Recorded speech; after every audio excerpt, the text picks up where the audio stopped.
बिस्मिल्लाहिर्रहमानिर्रहीम। अस्सलाम वालेकुम नाजरीन, इस्लाम न्यूज़ स्टूडियो से मैं हूँ सामा विर्क। खबरों का आगाज करेंगे। सबसे पहले शामिल करेंगे दुनिया भर से टॉप 10 न्यूज़। मुआशी अशियारियों में बेहतरी के बावजूद 2% पाकिस्तानी बुनियादी ज़रूरियात पूरी करने के लिए खाने में कमी पर मजबूर हैं।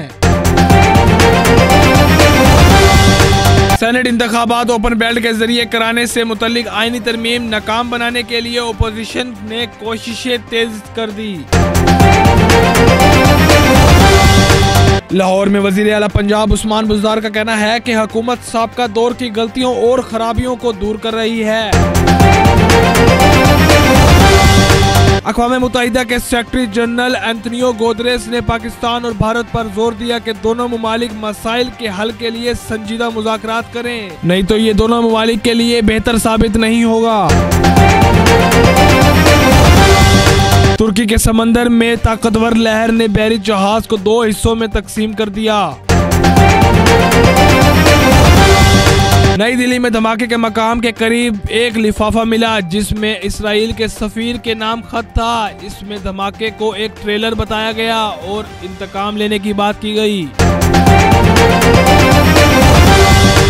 पाकिस्तान के शहर कराची की कुछ सड़कों का हाल निहायत खराब है। टूटी फूटी सड़कें ट्रैफिक जाम के साथ हादसात का बाइस भी बन रही हैं।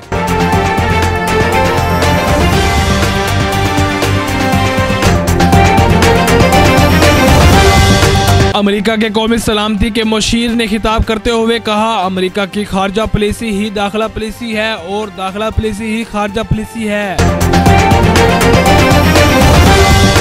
मकबूल अमेरिकी सहाफ़ी डानियल पर के खानदान ने फैसला किया है कि वो अहमद उमर शेख की रिहाई से मुतल्लिक सुप्रीम कोर्ट के अक्सरियत फैसले के खिलाफ नजरसानी की दरख्वास्त देंगे। इस्लामाबाद में डॉक्टर सरताज अली को कोरोना वैक्सीन सेंटर का फोकल प्रिंस मुकर्रर कर दिया। वजारत कौमी सेहत की मंजूरी के बाद डॉक्टर सरताज अली की तैनाती का नोटिफिकेशन जारी कर दिया।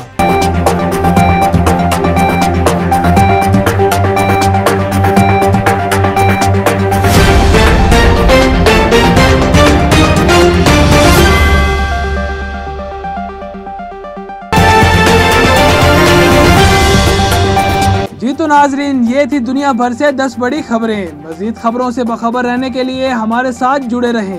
मिलते हैं ताज़ा तरीन अपडेट के साथ।